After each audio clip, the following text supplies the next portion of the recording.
अस्सलाम वालेकुम। सिंस 2018 एक लड़का जिसकी उम्र 27 साल है, उसको चिल्ला काटने का बहुत शौक होता है। ये जो उसके साथ होता है जानते हैं स्टोरी में।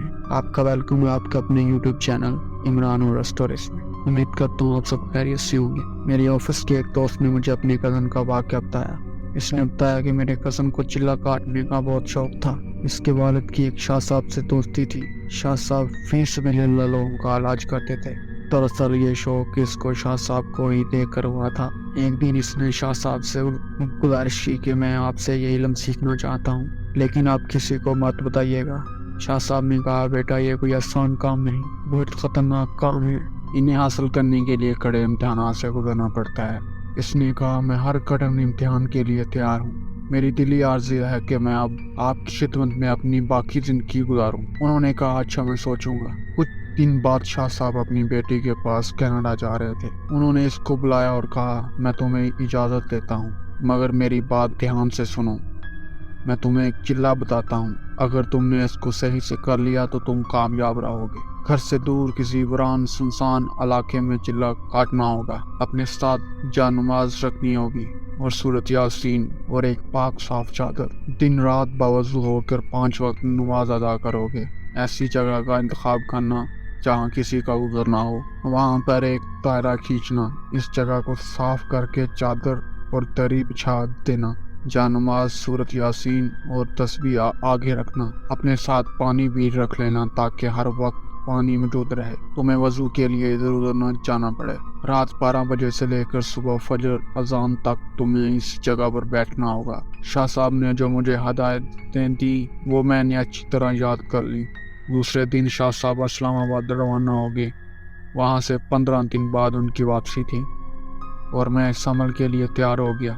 मैंने ज़रूरत का सारा सामान अपने साथ ले लिया। मेरी अम्मी और घर वाले हैरत में थे कि ये क्या हो रहा है।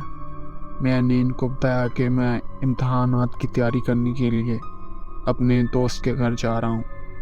कुछ दिन की मसरूफियात होगी, रात को जाऊँगा और सुबह वापस आ जाऊँगा।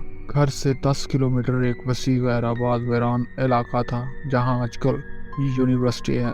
इस वीरान और सुनसान इलाके में मैंने अपने लिए जगह पसंद की और वहाँ तक पहुँचने के लिए ऐसे रास्ते का इंतखाब किया जहाँ मुझे कोई रुकावट न पड़े। शुरू के चंद दिन बड़ी अजियत और तकलीफ में गुजरे। खाने पीने का शौक जाता रहा, कमजोरी पड़ गई, मेरे चेहरे का रंग उड़ रहा था। घर वाले परेशान थे। मैंने कहा, पढ़ाई की वजह से ये हाल है। अब तो ये कैफियत थी कि मुझसे मोटरसाइकिल भी चलाया नहीं जाता था। शाह साहब ने भी मुझे यही बताया था। अमल के दौरान शैतानी ताकतें मुझे बहुत ज़्यादा खौफज़दा कर रही थी, डरा रही थी। मैंने कुछ रातें इस अमल में गुजारी। आखिरी दिन से पहले जिस दिन मेरी पढ़ाई मुकम्मल हुई, इस दिन मैंने सुबह नमाज पढ़ी और घर रवाना हुआ। क्योंकि इस रोज़ मैंने बाइक नहीं लाया था।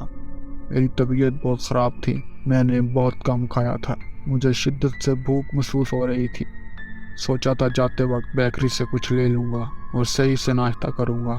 मुझे क्या पता था कि मेरी सारी मेहनत पर पानी फिर जाएगा। सुबह 6 बजे का वक्त था। मैं बाजार से गुजर रहा था कि ज़िबा खाने से ज़िबाशुदा गाय को गाड़ी में लाया जा रहा था, जिसे कसाई की दुकान पर पहुंचना था। मेरी नज़र इस कोच पर पड़ गई। मैं कांप रहा था, परेशान हो गया। मुझे अजीब आवाज़ें सुनाई दे रही थी। मेरे जिस्म में जैसे खंजर लग रहे थे। मुझे यकीन था कि जो कुछ मुझे दिखाई दे रहा है बाकी लोगों को खबर नहीं थी।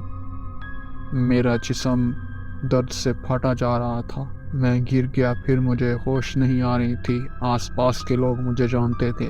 उन्होंने मुझे मेरे घर बेहोशी की हालत में पहुंचा दिया।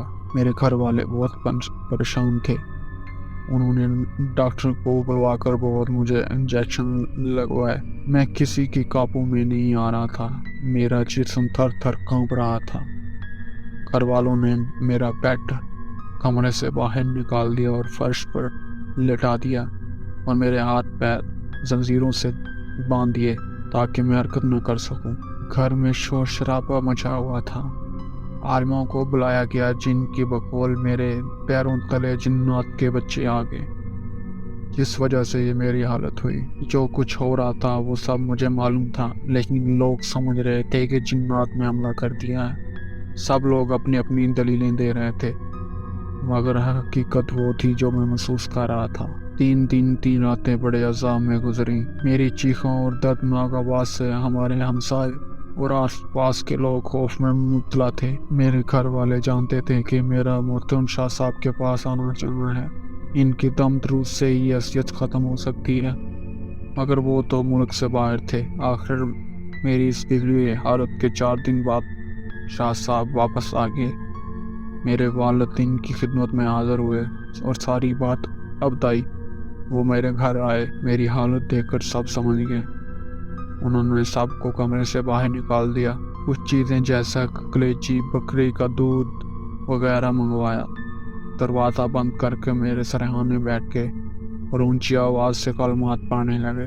उनकी आवाज़ में बहुत ज़्यादा दर्द था। जैसे जैसे वो कलमात पढ़ रहे थे, मेरा जिस्म हरकत में आ रहा था। उन्होंने मुझे कलेजी बनवा कर मुझे खिलाई, दूध पिलाया, सारा दिन मेरे पास रहे। दूसरे दिन दोपहर के वक्त मैं पूरा होश में आ गया। अब इन्हें उन घर वालों को पहचान सकता था। हालत बेहतर हो रही थी, दर्द तकलीफ खत्म हो गई थी। 3-4 दिन बाद मैं पूरी तरह सेहतमंद हो गया। जिन्नात, खलाई मखलूक, शैतानी चिल्ले सब दफा हो गए। बकौल शाह साहब के मैंने इख्तियार नहीं की। कोशिश देखने से सब कुछ उल्ट गया। इसके बाद शाह साहब ने मुझे हदायत की कि आज के बाद कभी चिल्ले की बात मत करना, जान से हाथ धो बैठोगे। दोस्तों, ये थी हमारी आज की स्टोरी। उम्मीद करता हूँ ये आपको पसंद आई होगी।